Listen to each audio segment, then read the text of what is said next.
Well, Samson, still with regards to collation, if I might add also, because we know that that of the president has been announced, that of the House of, that would be the senatorial as well as House of Representatives also has been announced, at least by the ROs in the various states.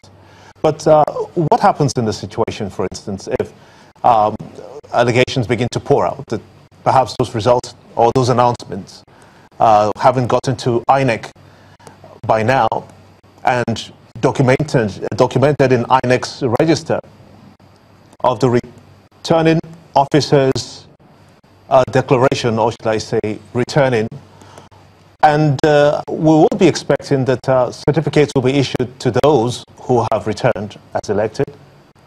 But in a certain situation, we hear in Imo State where the returning officer was under some kind of influence, or should I say, being under some kind of incapacitating situation.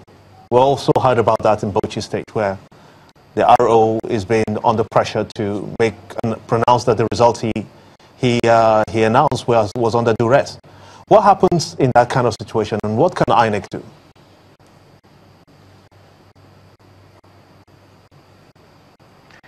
You know, one of the things that fascinates me as a citizen of this country is the speed at which our politicians devise means and their shenanigans just to subvert the process. It's quite disturbing, and that is why that if we must fix politics, then the people who are players in our political space really need to rethink and rejig their thought process and how they conceptualize what politics and leadership is. I think it's very, very important, because it makes no sense to me why at gunpoint a politician would threaten a returning or a coalition officer to declare him as a winner or declare her as a winner if it's not desperation of power and the level of impunity.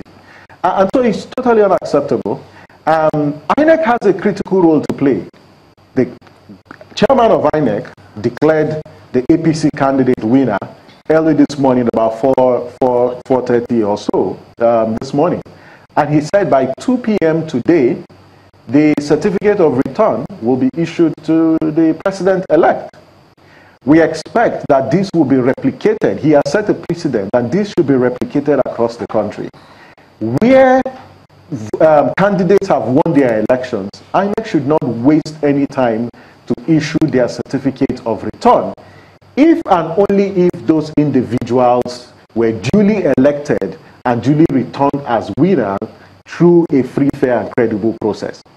Now, if the guidelines is clear, and this is the procedure, where a collation officer or a presiding officer was forced or under duress to make returns, the particular INEC official is expected to make a report. Now, once that report is made and it is verified, then the commission takes a decision. The commission cannot take a decision just because an individual claims that he was threatened or he was under duress, because anyone can actually do that. There has to be evidence, and the commission needs to be convinced. And where there is evidence and that report exists, it is important that INEC cancels that particular result from that polling station. But in another case where, and for me, I think that we have to be very, very careful, because our politicians may start, pressurizing returning officers who already returned duly conducted elections and results, and ask them to come out and say, oh, they declared this under duress. I think that's not sufficient.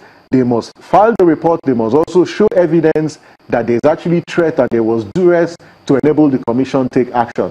But the commission has a role to play. If you've declared someone a winner and return him or her as duly elected in compliance with the guidelines, the Electoral Act and the Constitution, then you waste no further time by issuing them their certificate of return.